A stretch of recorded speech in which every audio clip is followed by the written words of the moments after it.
And I wanted to show you some quick ways to sew buttons on. That's what I really want to show you today, but I thought this would be a good project to show you.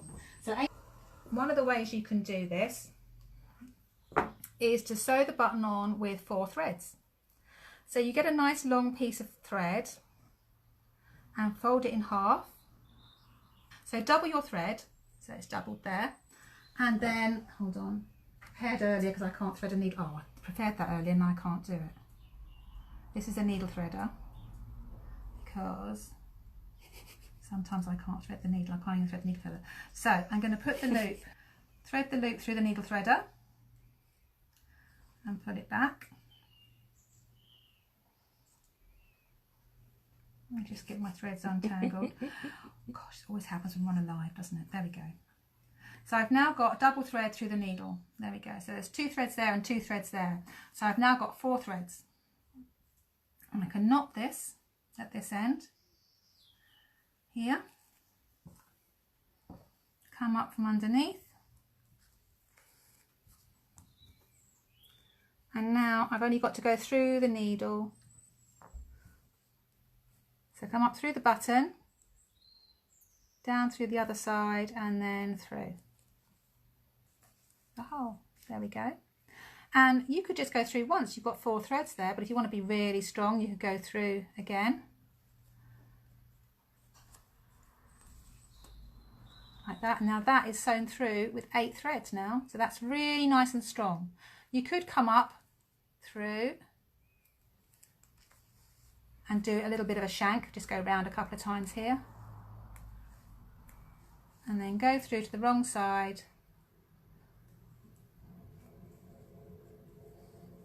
Like that. And then we can just do a double stitch to tie off on the other side. So that's a really quick way of sewing on buttons. I do that every time, I have to say, whenever I'm sewing on buttons, unless I decide I want to sew them on with the sewing machine. So that's what I'm going to show you next, because it is very easy. So that's done. There we go. That's nice and strong. 8 threads with just 2 stitches. So that's a really quick and easy way to sew on a button with 4 threads.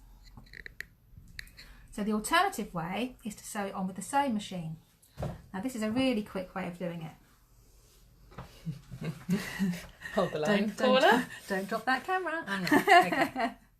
So on the sewing machine, I'm going to change the foot for the satin stitch foot, which is this one here, the clear one. You do sometimes get a button sewing on foot, but I always find those a bit fiddly. I prefer to use the satin stitch foot. Okay, so I've put that on the machine. I've lowered the feed dog. So around the back here is a little slider, and I've lowered the feed dog so there's no feed dogs up here. And I've selected the zigzag stitch, which is number 6. If Amy just shows you here, the zigzag stitch. The stitch width is 3, and I'm going to just turn the stitch length down to 0 or 2 on this machine, as low as it will go. Now, I'm not looking at any comments, but I think everyone's too busy watching. There's no, yeah, they're watching them. Good. Okay, so now what you do is you lift the foot up so that the holes can be seen in the middle of the foot there, and then lower it down. And then manually, to start off with, you want to lower the foot, lower the needle so it goes into the hole on the left-hand side. There we go. And then you can, a zigzag foot on this machine does a little locking stitch. So I'm just doing this manually.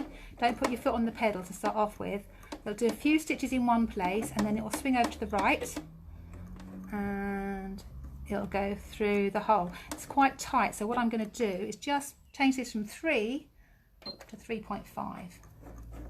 Just make it slightly wider. There we go. So now, I'm going to just go backwards and forwards a few times. I could put my foot on the pedal and do a few stitches, but it's live, so I'm concerned. So I'm just going to do it manually. So I've gone through 3 or 4 times there.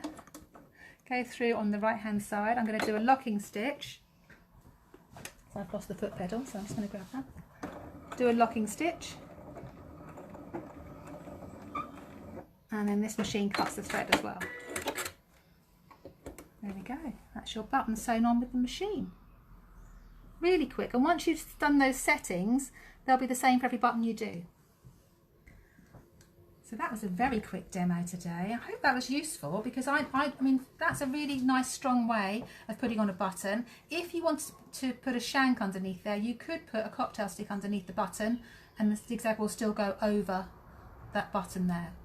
I do tend to find that 3 or 3.5 stitch width is normally all you need for doing that. So there you go.